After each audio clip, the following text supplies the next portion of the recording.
The departure of Kyle Lowry this past offseason signaled the changing of the guard for the Toronto Raptors, as the franchise not only lost the greatest Raptor of all time, but also a point guard who's one of the best in the NBA in terms of taking control of the game on both ends of the floor. However, one thing became apparent, and that was 6th-year point guard and longtime franchise piece Fred VanVleet would have to carry a huge chunk of the load that Lowry had left behind, both on a leadership and a statistical perspective. And just like that, this season, VanVleet had to shift from mostly being an off-ball shot maker into becoming a lead offensive initiator for Toronto, while also spending the early parts of the season waiting for team star Pascal Siakam to recover from injury.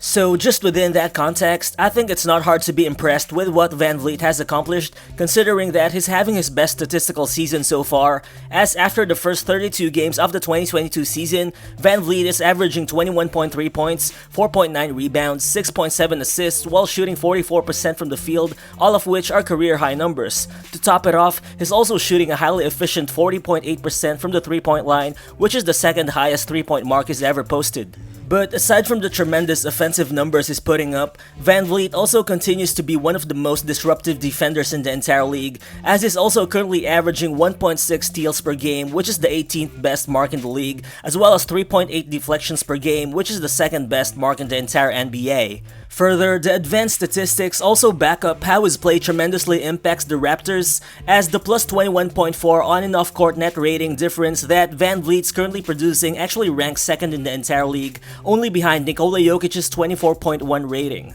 All these numbers without a doubt convinces me that Fred VanVleet should be named as a first-time All-Star this season.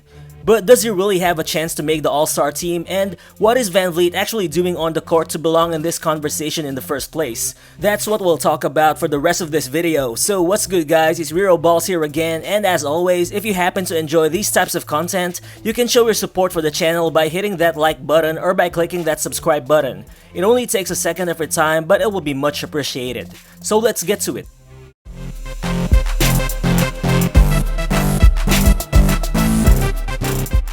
Not that it's a shocker at all, but this season, the Raptors are leaning on Fred VanVleet more than ever, as he currently leads the NBA in minutes played per game at 37.5 minutes a night, while his 83.5 touches per game average also ranks as the 11th most in the league.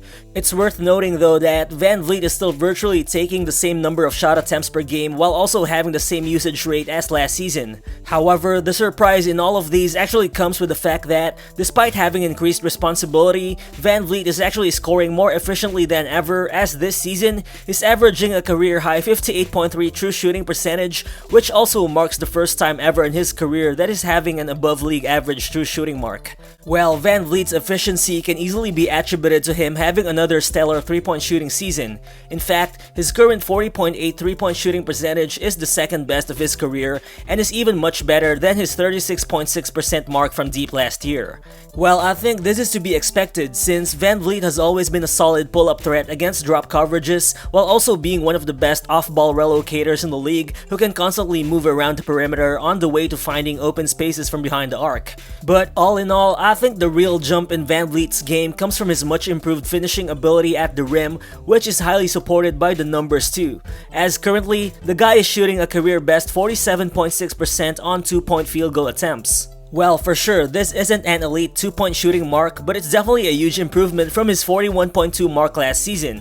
Also, looking at it as a 6'1" vertically challenged guard who also doesn't have an elite first step, VanVleet has always struggled to create clean looks at the basket, but when you watch him this season, I think you could see that he has just learned to use his body as a shield much better when he glides into his shot attempts at the rim in order for him to gain leverage against bigger defenders.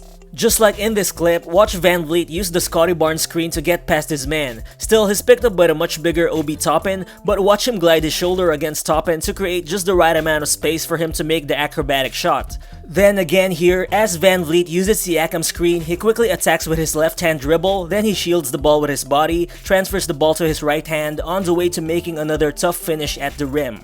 As a result of his improved finishing at the rim, VanVleet is shooting a career best 66.1% from within 3 feet of the basket, which number, to be fair, is actually bumped up by his fast break attempts. However, if you take into account his percentages at the rim purely on half-court possessions, he's still shooting 46.4%, which is still very low, but that's already a huge jump from his 41.6% interior finishing mark on half-court possessions last season. Also, the thing is, with VanVleet expanding his offensive arsenal, opposing teams are starting to send more defenders his way. But at the same time, VanVleet has also used all that defensive attention to leverage his progress as a playmaker. Well, sure, he's always been able to dissect defenses before, however, I think it mostly came at the expense of him holding the ball much longer than needed. This season though, I think VanVleet's quicker decision making as a playmaker has been quite evident. Just like in this clip, as VanVleet receives the ball from the elbow, he drives into the paint and knowing that the defense would collapse on him, he quickly finds Scottie Barnes on the weak side who then goes hard to the basket for the strong finish. Again here, as VanVleet receives the handoff, he ends up in a pick and roll situation, but as he's being double teamed, he knows that the defense will struggle to rotate soon and true enough, the defense falls asleep and he finds an open Scottie Barnes who drains the nice mid-range jumper. Overall, to prove his scoring and playmaking supremacy, VanVleet is one of only 3 guards in the Eastern Conference who are currently averaging at least 20 points and 6 assists while having a true shooting mark of at least 58%. The other 2 are James Harden and Trae Young, both of whom appear to be surefire All-Star selections. But if there's something that sets VanVleet apart from both Harden and Young as well as other potential first-time All-Star candidates like Darius Garland or LaMelo Ball, it's definitely his defensive ability. And what VanVleet brings on defense, on top of what's already working for him on the offensive end, I think makes him deserving of some extra recognition.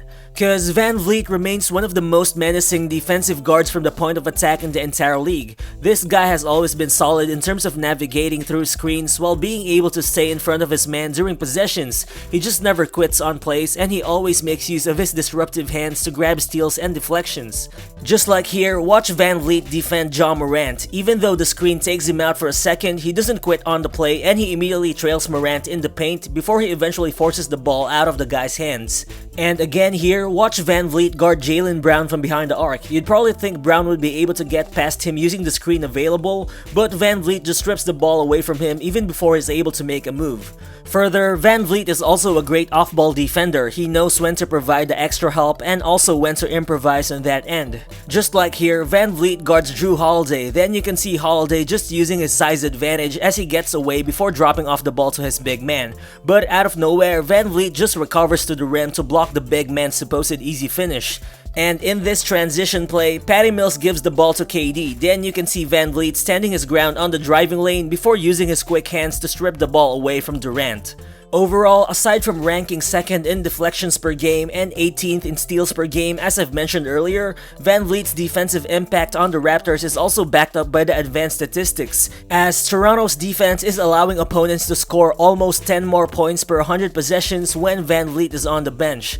So to sum it all up, I think there isn't really a strong case that can be made against VanVleet being an all-star this season, since his overall shooting splits, his efficiency, and even his defensive numbers are definitely all-star worthy.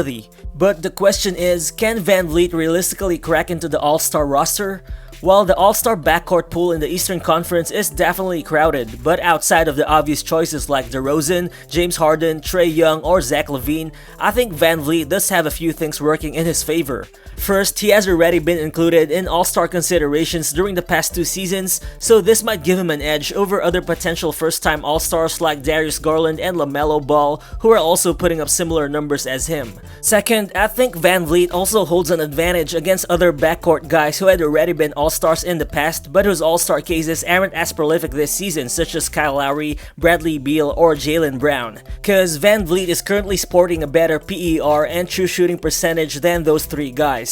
But of course, whether we like it or not, teams' records still come into play, which is why guys like DeMar DeRozan and Zach LaVine are considered to be all-star locks, and also why it's hard to decipher between the elite numbers that Trae Young is putting up on a losing team and that of James Harden's not so phenomenal stats while being on a really good team. However, using the team record argument against VanVleet also seems to be invalid, considering that, as I'm recording this video, the Raptors are already the 7th seed in the East while also having an identical record with other teams that have potential all-star backcourt players as well, like the Cavs, Hornets, Wizards, and Celtics. But overall, what matters is, this season, VanVleet's scoring efficiency and playmaking have all improved while his defense remains stellar. Those kinds of things would eventually lead him and the Raptors to a better record and eventually back into the playoffs, whether or not he's named as an all-star player.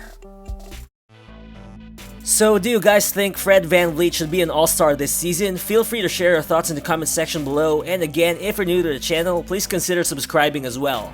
Again, this is Rero Balls, and I'll see you on the next one. Peace.